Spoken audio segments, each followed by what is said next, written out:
Hi అండి. Welcome back to my channel.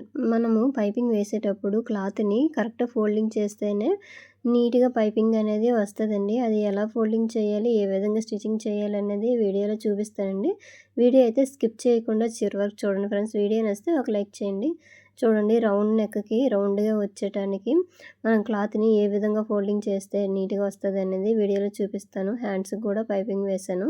ఫుల్‌గా అయితే చూపిస్తానండి. ఇప్పుడు వీడియో చూడండి. వీడియో నచ్చితే ఒక లైక్ చేయండి. ముందుగా అయితే హ్యాండ్స్‌కి లైన్ ఇదిగోండి వేస్తున్నాను పైపింగ్ చూడండి. క్రాస్ పట్టీ అవసరం లేదండి. హ్యాండ్స్‌కి స్ట్రైట్ క్లాత్ ఉన్నా పర్వాలేదు.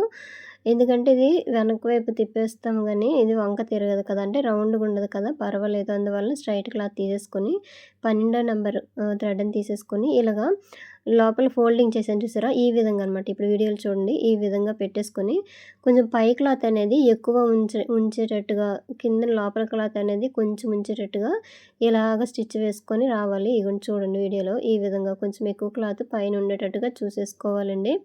ఎందుకంటే ఈ క్లాత్‌ని వెనక వైపు ఇట్లా తిప్పేసి ఇది ఫోల్డింగ్ చేస్తాం ఈ క్లాత్ అనేది. అందువల్లనే పైన ఎప్పుడైనా సరే ఈ విధంగా మనము పైపింగ్ వేసేటప్పుడు కొంచెం పైన క్లాత్ అనేది కొంచెం ఎక్కువ ఉంచుకొని మనమైతే స్టిచ్ వేసుకొని వచ్చేయాలి. చూసారు కదా పైపింగ్ అనేది ఎంత నీట్‌గా వచ్చేసిందో. అంటే సింగిల్ పాదంతోనే వేస్తున్నానులెండి. ఇది చిన్న మిషన్ కదా! అందువలన.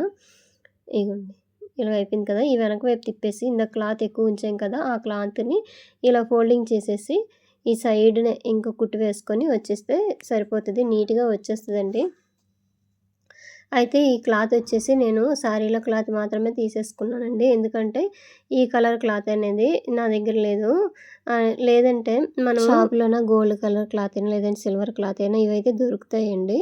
అయితే సేమ్ ఇది మనకి సారీలో వచ్చిన క్లాత్ అయితే ఉందండి. అందువల్ల నేను ఈ క్లాత్‌తోని నేనైతే పైపింగ్ అనేది వేసేసాను. ఇప్పుడు ఒకవైపు ఒక హ్యాండ్‌కి వేసేసాను కదా! ఇప్పుడు రెండోది చూడండి చూపిస్తాను. ఈ విధంగా క్లాత్‌ని మధ్యలో ఈ విధంగా పెట్టేసి థ్రెడ్‌ని ఇలాగా ఈ పైపింగ్ అనేది ఇటు సైడ్ వచ్చేటట్టుగా, అంటే మనకి ఇష్టమండి. ఒకళ్ళు రైట్ సైడ్ వచ్చేటట్టుగా వేస్తారు. ఒకళ్ళు లెఫ్ట్ సైడ్ వేస్తారు. ఏదైనా సరే ఫైనల్‌గా పైపింగ్ అనేది నీట్‌గా కనిపించాలి కదా! ఈ విధంగా వేసేసుకొని చివరన థ్రెడ్ మీద కుట్టు పడకుండా థ్రెడ్ పక్కనే కుట్టు పడేటట్టుగా చూసేసుకోవాలి. ఇలాగ అయిపోయినాక వెనక వైపు తిప్పేసి ఈ విధంగానే ఫోల్డింగ్ చేసేసుకోవాలి. ఇగోండి ఇలాగ ఫోల్డింగ్ చేసేసుకుంటే మనకి ఈ కొంచెం చిన్న చిన్న దారాలున్న క్లాత్ ఏదైనా సరే లోపల వైపు ఇంకా ఫోల్డింగ్ అయిపోద్ది కదండీ! నీట్‌గా ఉంటది. ఇగోండి 2 హ్యాండ్స్ అయితే రెడీ అయిపోయాయి. ఇప్పుడు నెక్‌కి వేస్తాను. నెక్‌కి వేసేటప్పుడు ముందుగా అయితే ఈ క్లాత్‌ని క్రాస్ పట్టీ కింద తీసేసుకున్నామండి. చిన్న చిన్న ముక్కలే వచ్చాయి.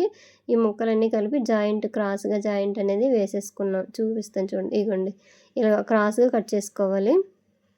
మొత్తం నెక్ రౌండ్ ఎంతుందో అంత పట్టీ అయితే రాదు కదా! అందువల్ల చిన్న చిన్న ముక్కలుగా క్రాస్‌గా కట్ చేసేసుకొని క్రాసు ఇలా జాయింట్ అనేది చేయాలండి. ఇగోండి ఈ విధంగా జాయింట్ చేస్తే నీట్‌గా వచ్చేసింది చూసారు కదా! ఈ విధంగా అనమాట. అన్ని క్లాతులు గూడా మనకి ఎంత కావాలో రౌండ్ నెక్‌కి అంతవరకైతే మనము అన్ని క్లాతులని ఇదే విధంగా జాయింట్ అనేది చేసేసుకోవాలి. ఇగోండి. అయితే ఈ క్లాత్ అనేది సారీలోనిది చివరి పీసు ఒక 3 ఇంచెస్ వరకు తీసేసుకొని దాన్ని మిడిల్‌లో కట్ చేసేసి నేను తర్వాత ఫోల్డింగ్ చేసేసి కుట్టేసి ఈ విధంగా అయితే కట్ చేసేసానండి. ఇగోండి క్లాత్ కూడా ఎక్కువ తీసేయకూడదు. సారీలోనిది కొంచెమే తీసేసుకోవాలి. అయిపోయినాక ఈ థ్రెడ్ అంటే ఇది చెప్పాను కదా ముందుగానే 12 నంబర్ థ్రెడ్ అయితే కొంచెం సన్నంగా వస్తదండి. మన ఇష్టం, కొంచెం లావు థ్రెడ్ కావాలన్నా సరే ఉంటాయి. ఇదైతే నీట్‌గా కనిపిస్తదని చెప్పి ఈ ఫస్ట్‌ని కొంచెం రఫ్ చేసుకోవాలి. క్లాత్ అనేది కూడా కొంచెం ఉంచాను. తర్వాత అది ఫోల్డింగ్ చేసేసుకొని మనం కుట్టుకోవచ్చనమాట. అయితే లూజ్‌గా వదలాలండి. అంటే పైన మనము పైపింగ్ వేస్తున్నాం కదా! ఆ క్లాత్ అనేది లాక్కూడదు. ఈ రౌండ్ దగ్గర కూడా కొంచెం లూజ్‌గానే వదిలితేనే మనకి షేప్ అనేది నీట్‌గా రౌండ్ తిరుగుతది. టైట్‌గా లాగితే పైకి ఇలా లేచినట్టుగా వచ్చేస్తదనమాట. ఇంకొంచెం చూసారు కదా! ఈ విధంగా ఇలాగ కుట్టేసుకొని వచ్చేయాలి. అయితే ఈ షేప్ దగ్గర మాత్రం కొంచెం నీట్‌గా కుట్టుకొని రావాలి. ఇగోండి ఇలాగా. మనకి క్లాత్ జాయింట్‌లయితే పడతాయండి.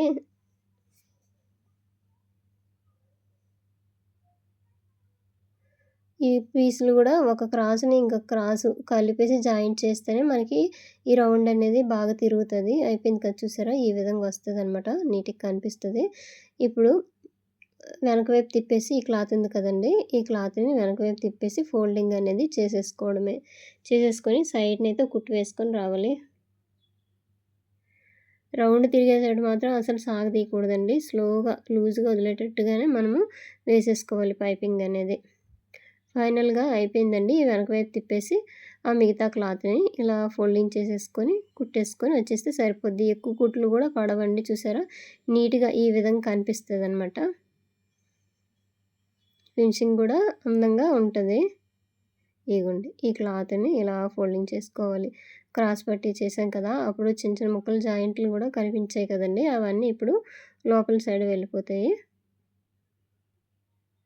ఇలాగా కుట్టేసుకొని వచ్చేయడమే.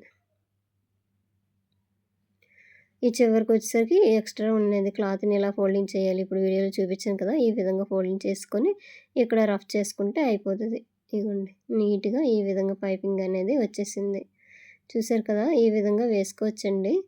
పైపింగ్ అనేది క్లాత్‌ని ఫోల్డింగ్ చేసే బట్టే మనమైతే పైపింగ్ అనేది నీట్‌గా వస్తది. ఇంతేనండి వీడియో. వీడియో నచ్చితే లైక్ చేయండి. Thank you.